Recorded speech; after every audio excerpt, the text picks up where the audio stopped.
Tonight, prepared for war but ready to negotiate, Iran's leaders signal they're willing to talk to avoid US military action.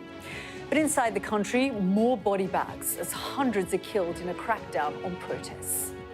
Tonight, we hear from the family of one teenager shot and beaten to death 2 days before his 18th birthday. As the Iranian government stages its own rallies to prove it's still in control.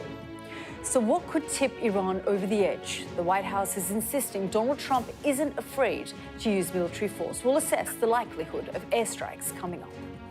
And in China, images that you almost never see, workers showing their anger over low wages. And everybody here is taking a risk by being here. It says something quite stark about how desperate they consider their situation to be. So what's going wrong with China's economy, and are these micro-protests serious enough to worry Beijing? We'll discuss that coming up on The World with me, Yalda Hakim.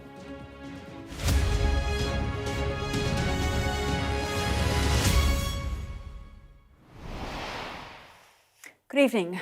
What does it take to bring down a government, especially a government in a place like Iran, where dissent is often met with draconian crackdown?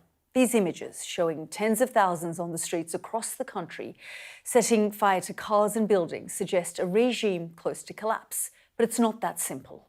I've been speaking to regional figures, those who despise Iran's leaders and those who work closely with them. They tell me it would take millions of protesters and defections from the security services to topple the government. But there's a wild card. This man, Donald Trump, and what he does next. Have a listen. Iran wants to negotiate, yes. Negotiate what? We may meet with them. I mean, a meeting is being set up, but we may have to act because of what's happening before the meeting. Right. But a meeting is being set up. Iran called, they want to negotiate. Diplomacy or military intervention. The US president is weighing his options, but the issue that started all this, rampant inflation, is not going away. Just have a look at this. During the 1979 Iranian Revolution, $1 converted to about 70 rials. That's Iran's national currency. It now takes roughly 1.4 million rials to buy a single dollar. Over the past 4 decades, Iran's currency has lost 20,000 times its value. But is this strength of feeling over the state of their country enough to keep Iranians protesting despite the clear dangers? We'll talk about that and lots more tonight after this report from our international correspondent, John Sparks. In a large warehouse on the outskirts of Tehran, we see the floor area covered in body bags. And we see men and women moving among the corpses, searching for a sign, a distinguishing feature of someone they love. A woman kneels before a bloodied body. Her search is over, her worst fears realized. The protests in Iran have been met with a ruthless, state-backed crackdown. Outside the warehouse, body bags are unloaded from pickups and larger trucks, in scenes likely repeated nationwide.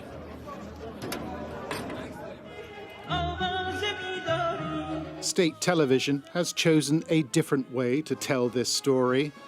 Thousands of flag-waving Iranians parading through the center of the capital, pledging their devotion to the regime. This is the only version of reality now permitted by the state. All other forms of communication, phones, internet, Starlink receivers, have been cut. But the state cannot conceal everything. This is Amir Ali Hadari, a teenager from the city of Kermanshah. He was shot and beaten to death. His cousin, Diaku, lives in Cardiff. I didn't sleep last night. Me and my wife, we are crying all the night. That's all we can do. Last Thursday, demonstrations swept through the city, and we see plainclothes policemen open fire in the street.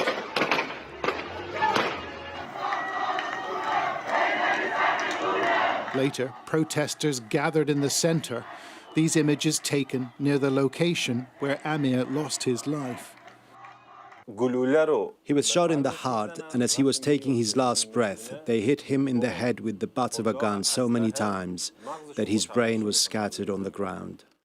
Amir Ali spent all of his 17 years in Kermanshah and went to the protests on Kashani Street along with his fellow classmates. His family say the authorities used city buses to transport the bodies from this protest to Talakani Hospital. That's where the boy's remains were later recovered. When they collected the body, Amir Ali's uncle said there were so many corpses, around 500, at the hospital. He had to identify his body amongst them. But the Iranian foreign minister seems unconcerned. For him, the protesters are doing the bidding of the United States. What's the goal, he said? The goal is to increase the number of dead at the protests so Donald Trump will come here and intervene. The regime projects an air of normality, where everything is under control. But Iran is in mourning. The wounds are all around, with leaders who'll do anything to stay in power. John Sparks, Sky News.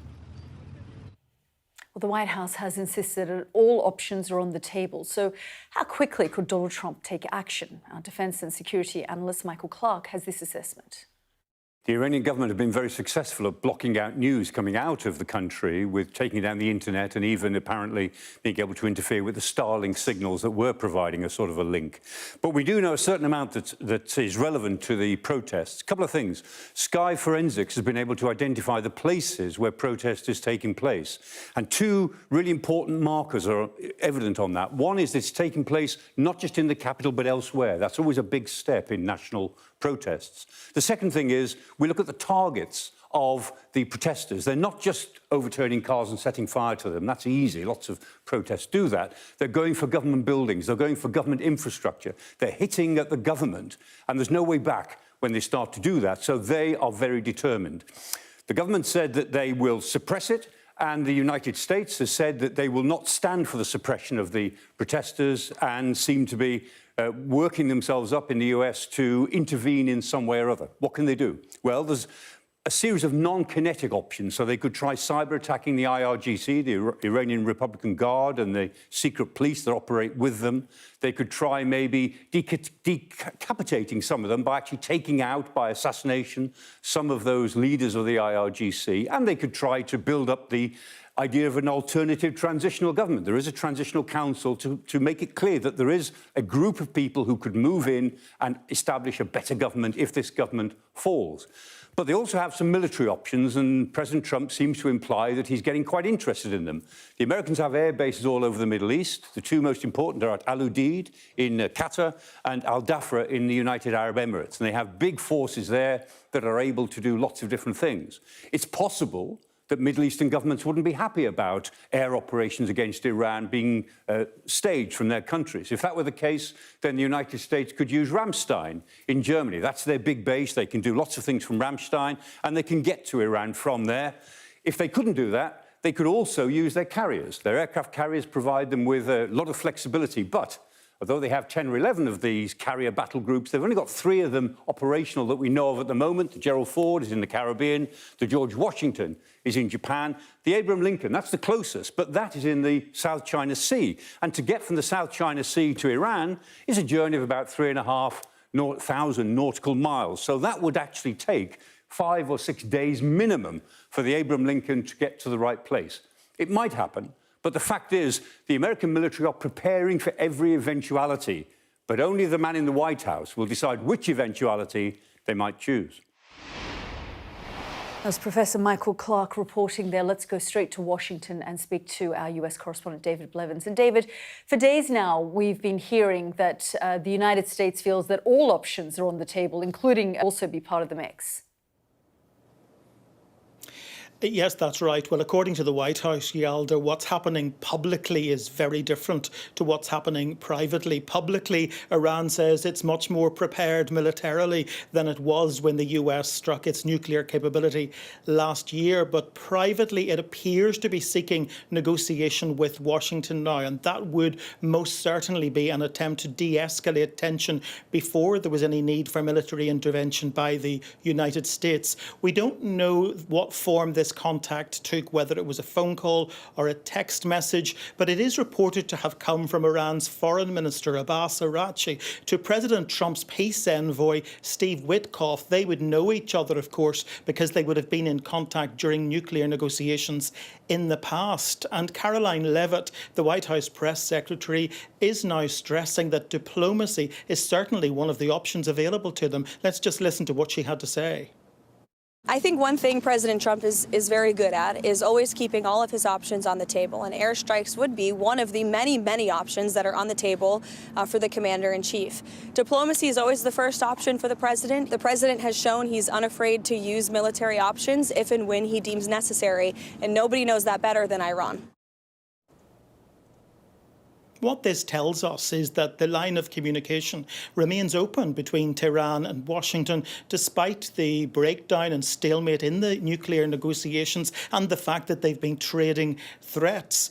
Just last week, for example, Vice President J.D. Vance said striking a nuclear deal with the United States would be the smart thing for Iran to do. And we're now hearing from Caroline Levitt that there is a different tone coming from Tehran, but there certainly is no different tone coming from President Trump right now. He says they may meet with them, but they may have to take action first because of what's happening on the ground in Iran. President Trump, we understand, is due to meet with his national security team at the White House tomorrow to discuss options for supporting protests and weakening the regime.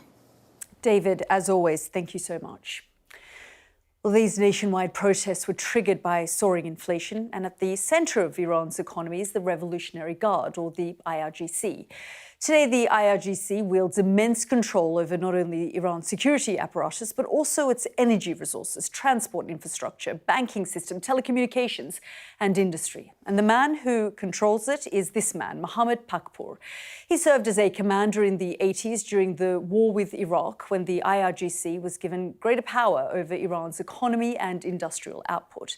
He was appointed by Supreme Leader Ali Khamenei. The Ayatollah has been in power for more than 30 years and is no stranger to dissent. He saw off mass protests in 2009 over perceived electoral fraud, in 2019 over fuel prices, and in 2022 over abuses by morality police.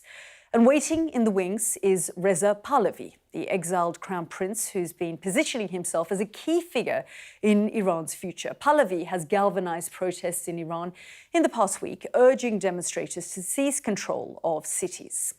Well, the Center for Human Rights in Iran is one of the activist-led groups working to monitor developments inside the country. Earlier, I spoke to its founder, Hadi Gamai, about what he's been hearing, despite the internet and phone lines being cut off. Have a listen. Starting Thursday night around 10 p.m., the country went to a complete blackout. And by that, we just don't mean regular internet. We mean everything related to communication, even emergency phone numbers, fire crews, hospitals, internal systems, landlines. They all became not functional. And from all evidence emerging very slowly out of the country, a massacre is unfolding. Definitely on Thursday and Friday, the crowds have been huge throughout the country, unprecedented, and cold-blooded massacre with military-grade weapons has taken place.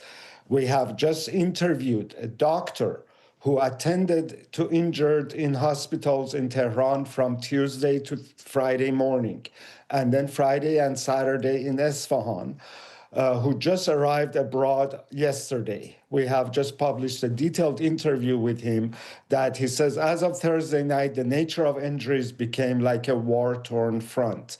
People were coming in indiscriminately, hit by machine gun and military-grade weapons.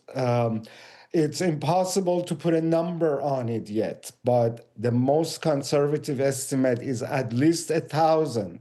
Yeah, and like you say, I mean, it's difficult to verify any of these reports about numbers and death tolls at the moment because of this blackout. But just if you could tell us a little bit more about the key findings from the doctor's testimony, the doctor that you've spoken to.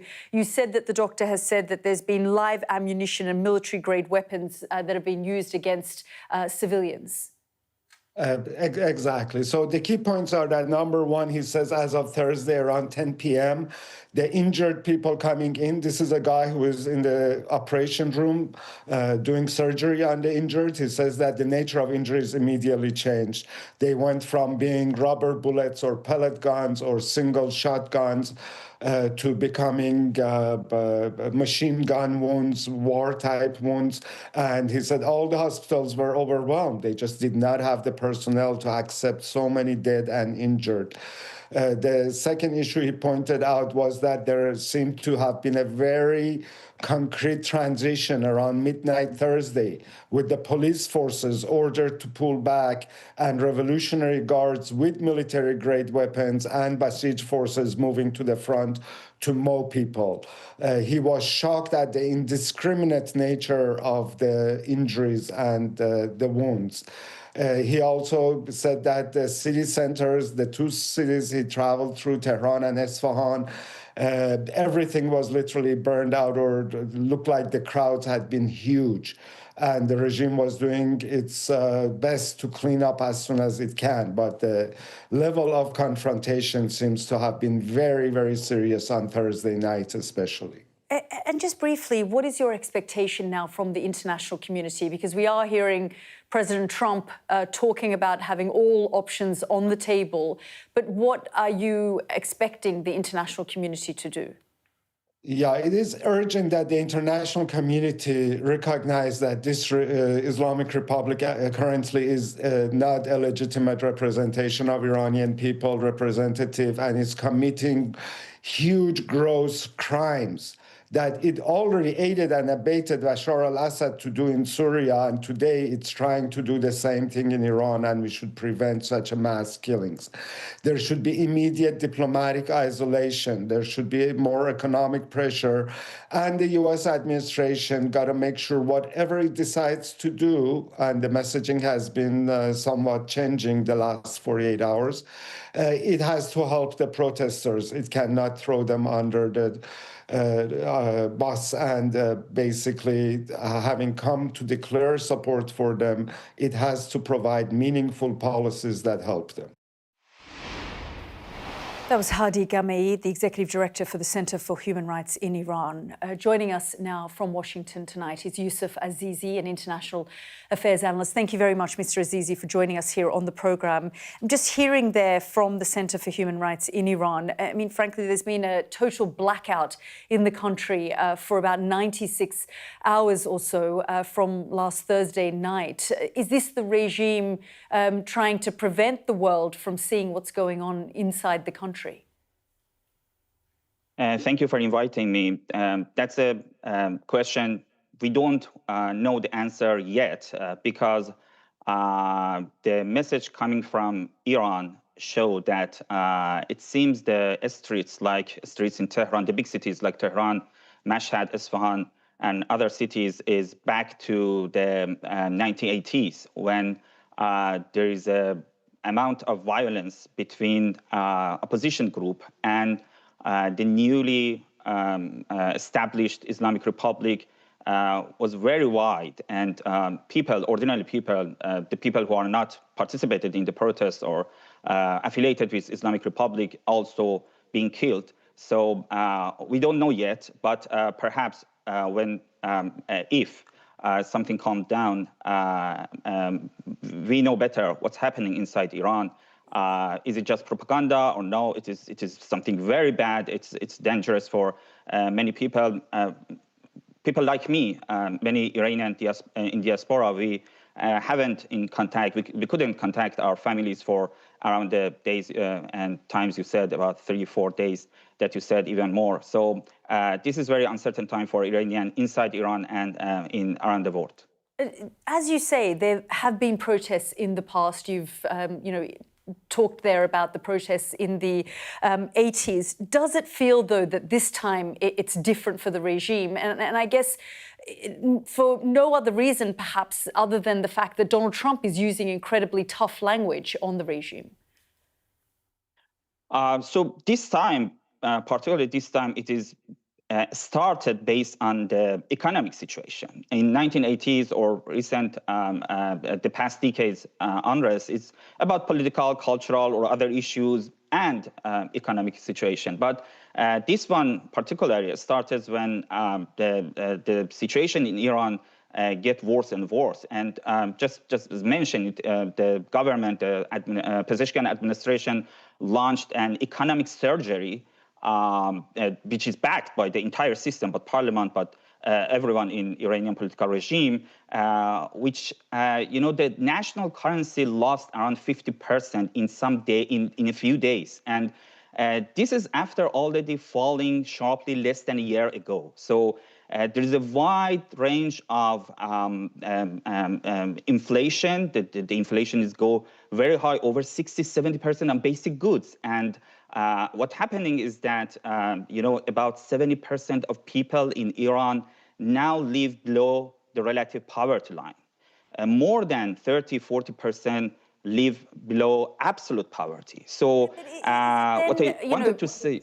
Coupled with the economic crisis that you're talking about, which has triggered this round of the protests that we're seeing, given Donald Trump is using the kind of forceful language that he is the regime feeling the pressure and the stress of all of this? Are they currently scrambling from within, do you think? I don't think from foreigners or from Trump, because Trump's strategy is based on uncertainty and keeping options open. But there are also some constraints on that. For example, he avoids military occupation. He said always against the nation-state building. And, we don't see a large-scale deployment of military assets of United States like the 12 Days War, or something that movement of diplomats and their families from Iraq or other places in the Persian Gulf. So there are not suggestions for a very strong or all-out war. But because I was just going to say, then, do you think that the authorities in Iran are taking what Trump is saying seriously?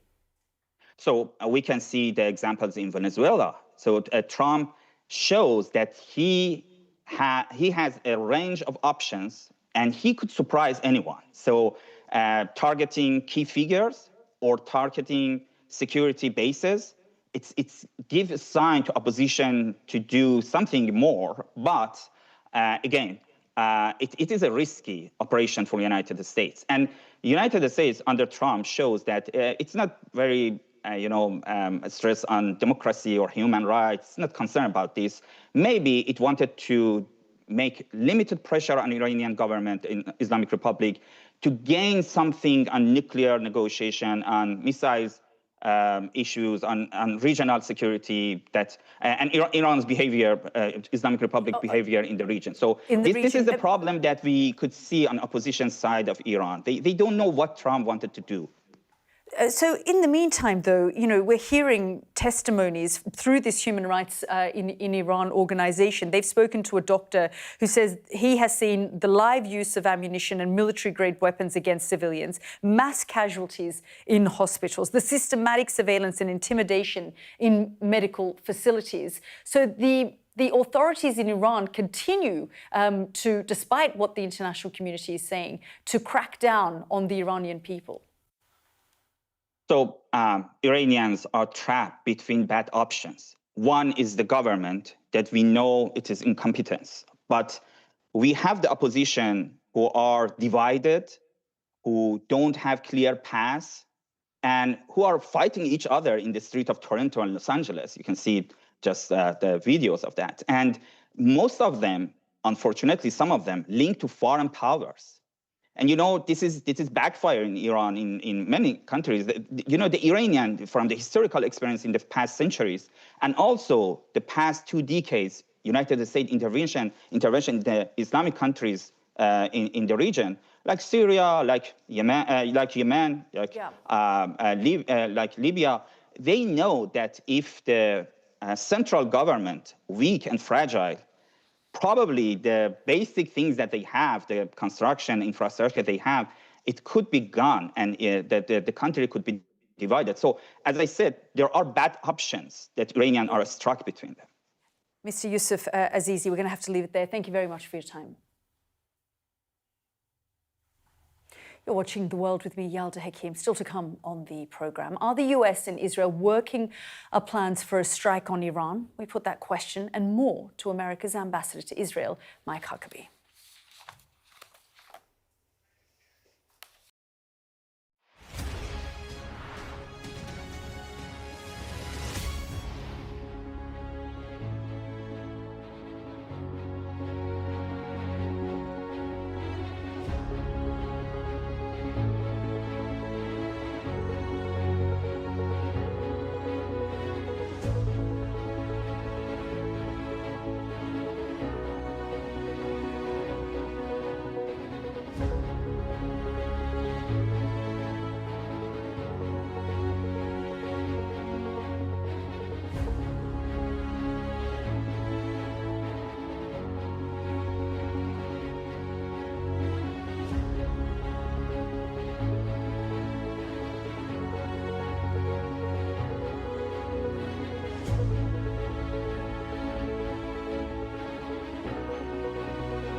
What's the best thing about being a Sky News presenter?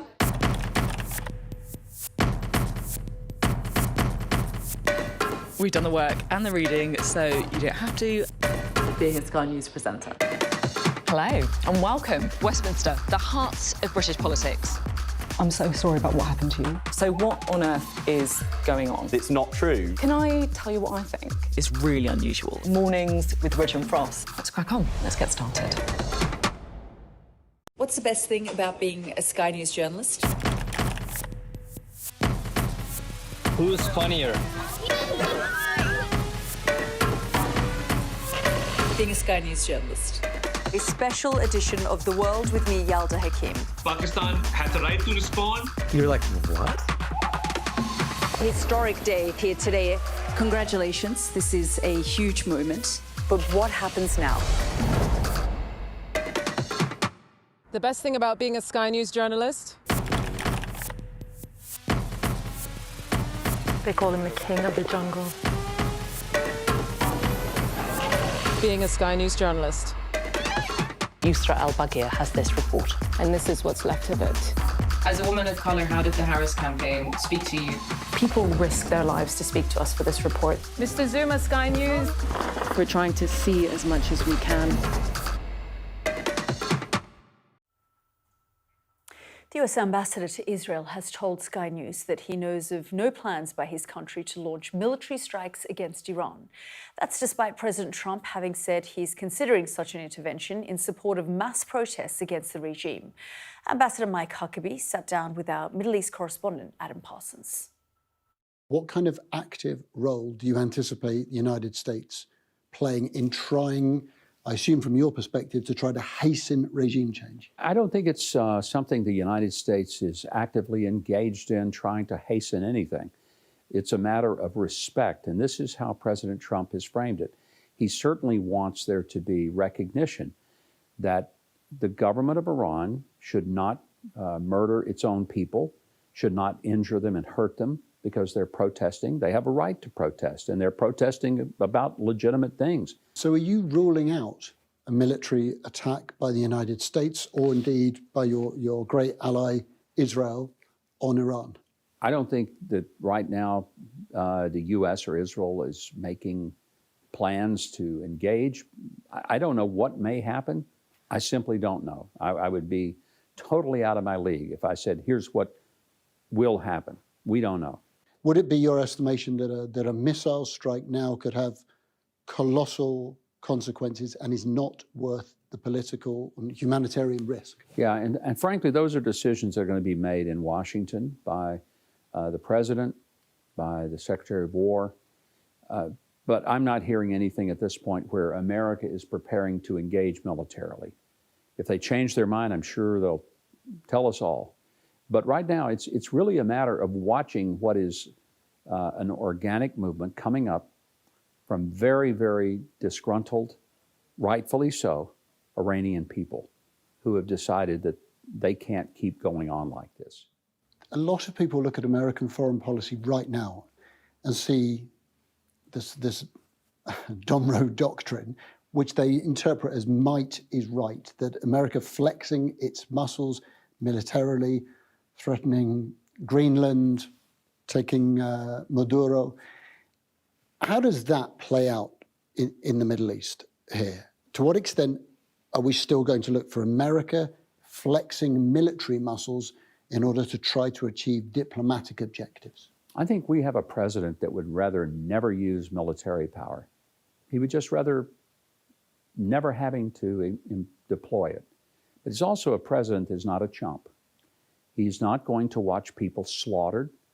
He will intervene when it's necessary, and he will deal with those who do horrific things.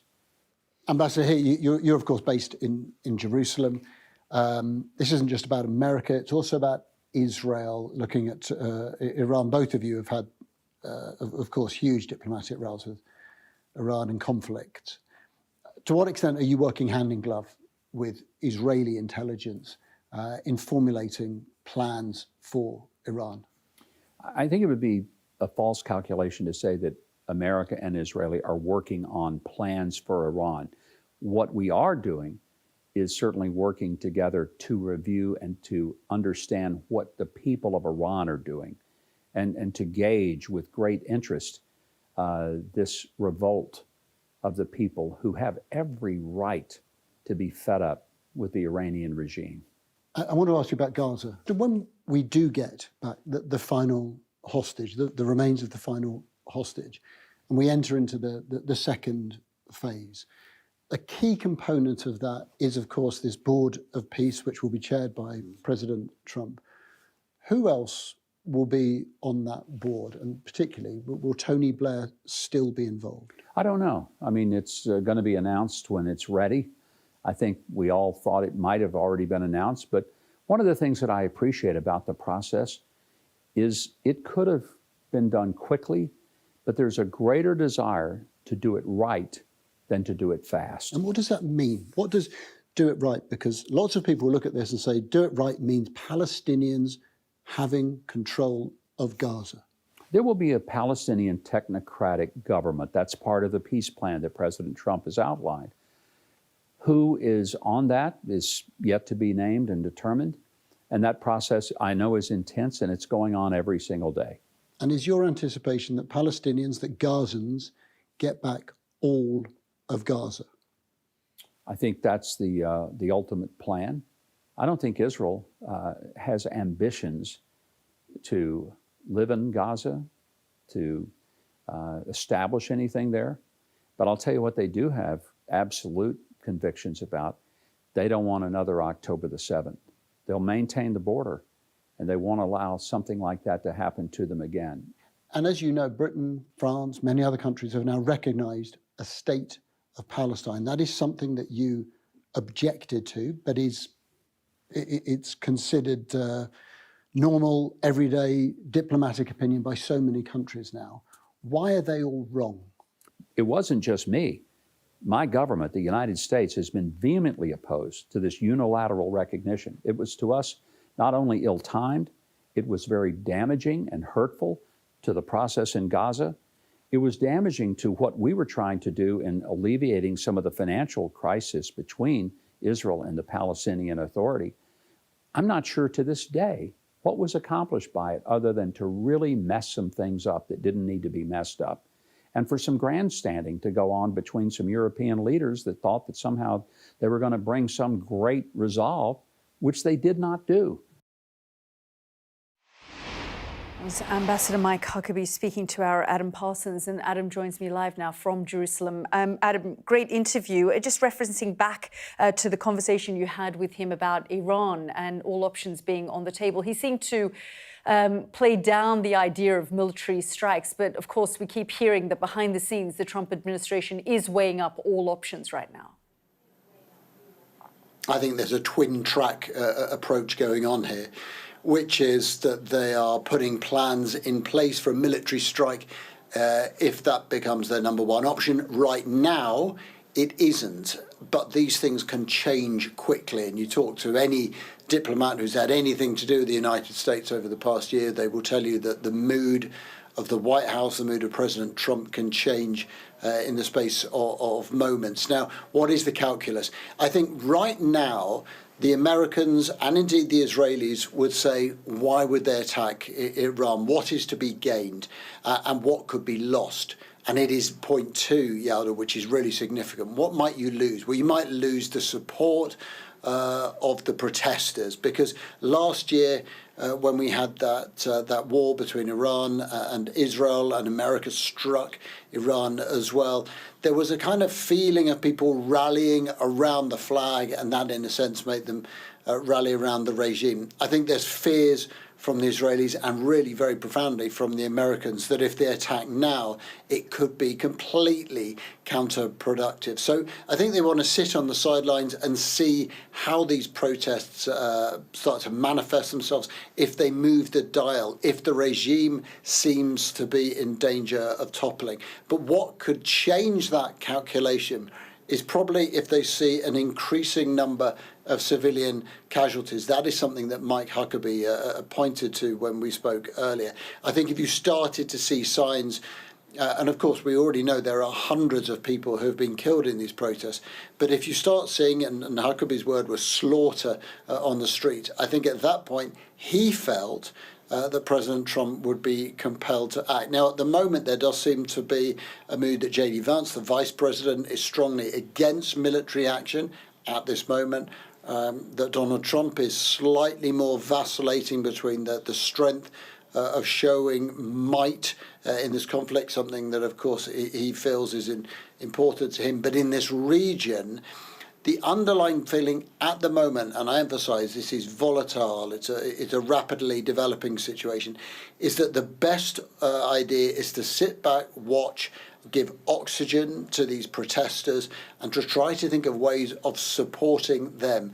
The one thing that lots of Western nations have learned in recent years is that if they get involved, that doesn't necessarily hasten regime change, and if it does, then it doesn't particularly help long-term change. And when I said to Huckabee, well, what do you want to see next? Who would you want to see running Iran if the Ayatollah and his regime were to go?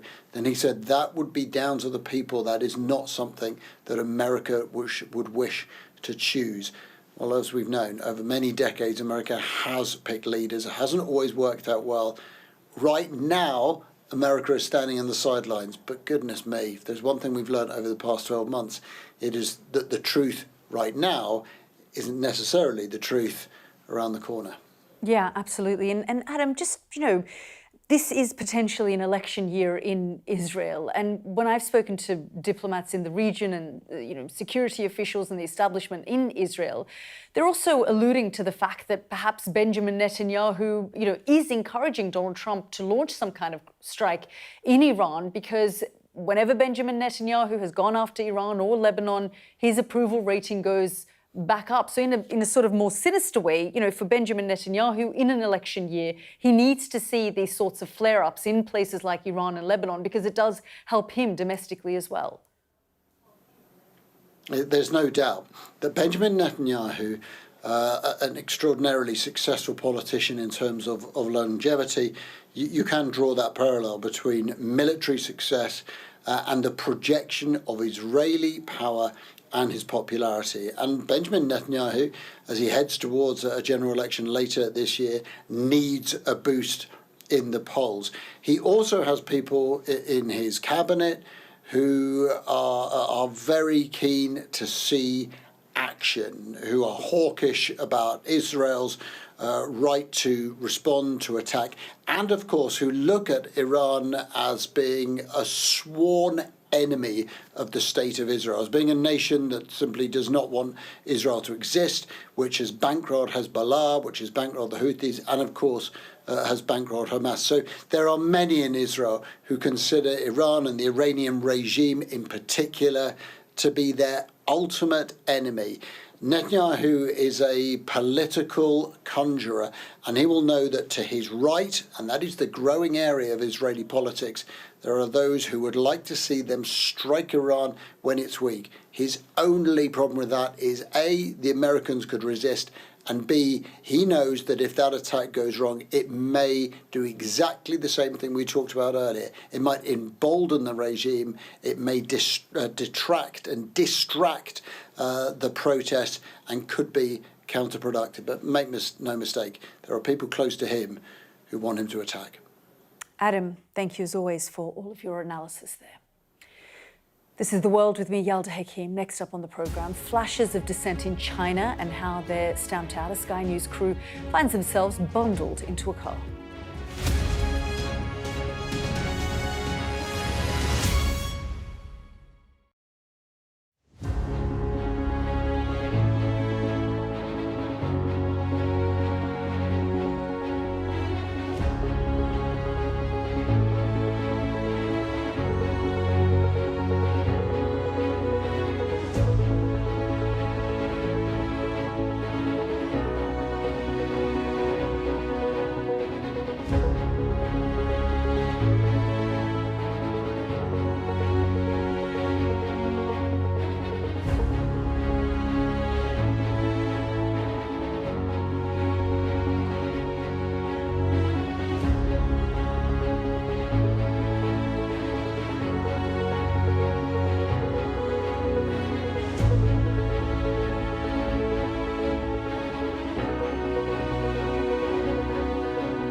The best thing about being a Sky News journalist? I'm going to take you behind the scenes here for Election Night Live. They have gone up and up. Being a Sky News journalist. Ed Conway, Sky News, is anyone going to talk to us? Mortgage rates did go up very sharply during your time in office. Here it is. First off, just the scale of what we're looking at. Our data shows it's been happening. Question is why it hasn't been stopped. With its Great Firewall and strict control over any and all public discussion, China has a whole system in place to keep a lid on dissent. But with the economy spluttering, flashes of defiance and protest have been flaring up. They're often quickly shut down and hard to document, as Sky News found when its team was forced into cars while filming a strike in Shenzhen. From there, our China correspondent Helen Ann Smith reports. Early morning in Shenzhen, and there was a sense the system was bracing. At first, we watched them from afar. Factory workers, hundreds perhaps, out together on strike. In China, it is rare to capture scenes like these. Protest is normally swiftly shut down. Rare, brave defiance in a system designed to silence. Videos from inside show the start and the scale. Much of the production here has shifted abroad, leaving workers with fewer hours and take-home that doesn't cover their costs. Round the corner, they told us what the impact has been. There's a sense it's barely survivable. It's impossible, she says. How can you survive in Shenzhen on a wage of £100 or £200 a month? The factory's exploitation is unbearable. It's very difficult. Last month, my wages were only £200.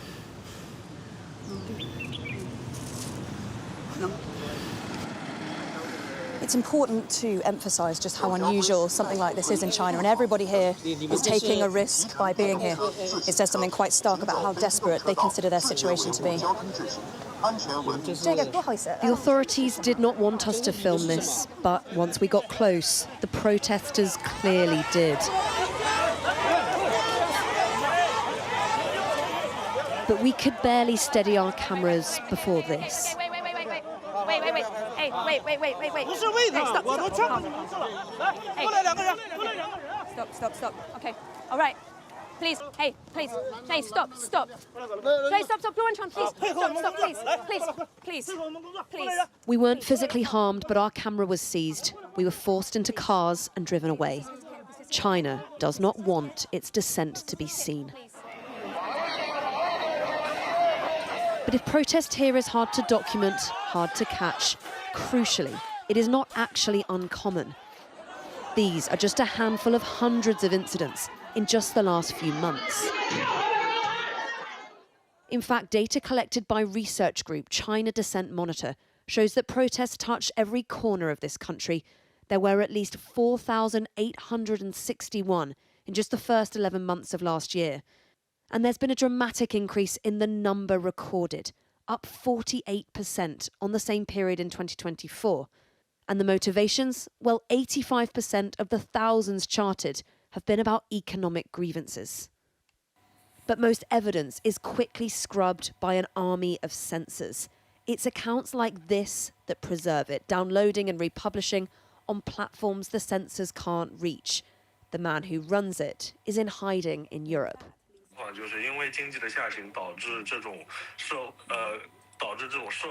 The economic downturn has led to social instability, which has led to the government's desire to impose more control over society, which then has led to more discontent in the population. Expressing dissatisfaction openly is a thing hidden under a kind of red terror. Most people don't dare to talk about their situation or their thoughts.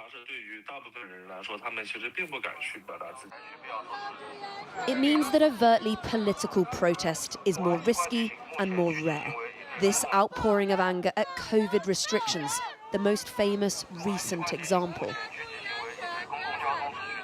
But in a system where stability is paramount, any gathering has the potential to spiral. All are seen as a threat. The Chinese people are very, very knowledgeable about their own country and like how it works when it comes to politics. And they know that this Communist Party has complete control. People are careful in what they say publicly to not link this to the central government in many cases. But that doesn't mean that that's the same as trusting the central government. This from the summer is a perfect example.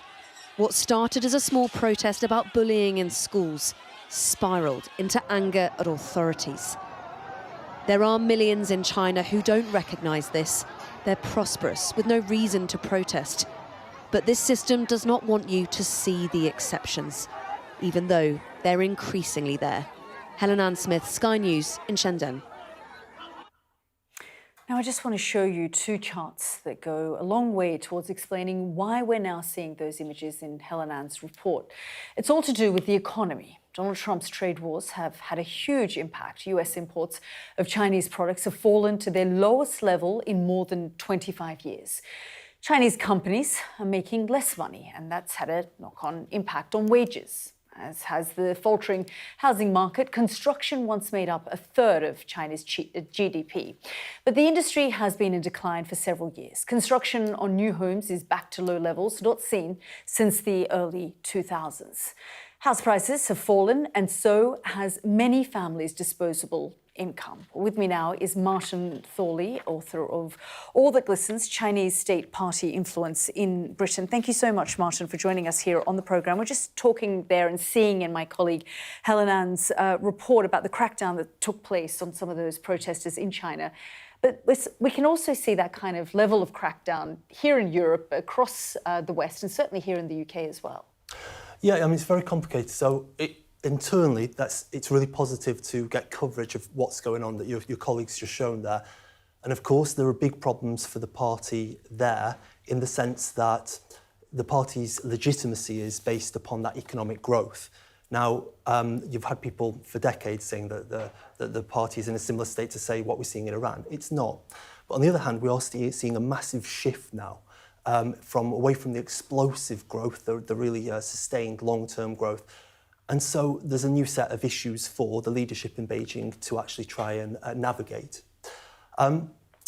Domestically, that's one issue. There are sometimes protests of this nature. They're increasing because of those growth issues, and it's going to have to do that. However, we live in a transnational world, and there are the party state, the leadership in Beijing is acutely aware of the potential for issues to come from abroad, as you say.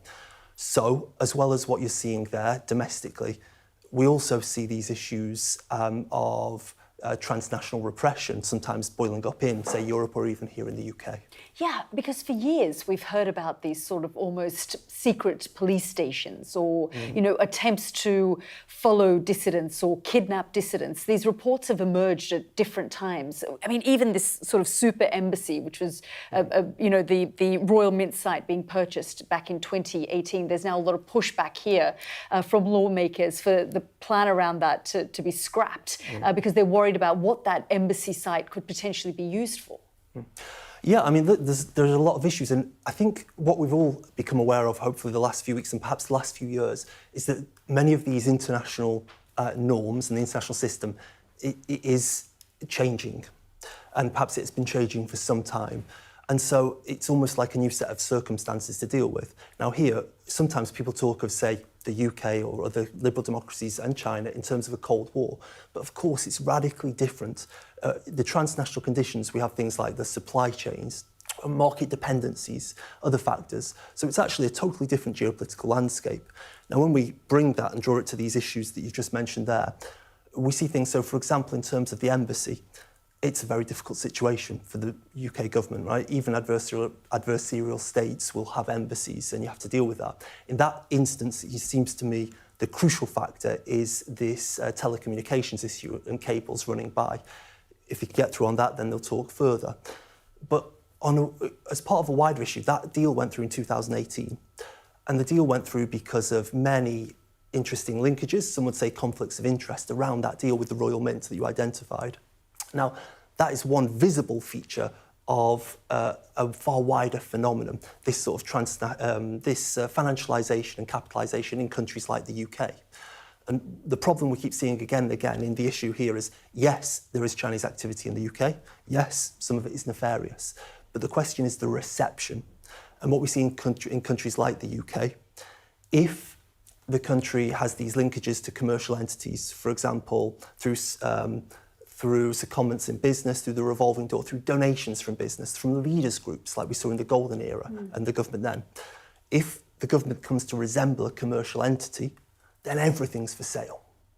And so when we're faced with these challenges that China is now posing, and it is, the embassy, repression, these overseas centres, the key is how the government can respond and what the scope it has to respond. And I have less than a minute to go, but are you saying, frankly, that the British government is not tough enough on China because of all the other things you've identified, supply chains and all the other issues?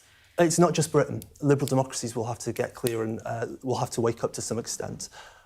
We have to understand here that this is a new type of challenge, new type of conditions, and we've really got to be more realistic about the challenge we face in these conditions. Martin Thorley, really fascinating talking to you. I mean, we could have talked more, but unfortunately I've run out of time. Thank you so much. Thank you.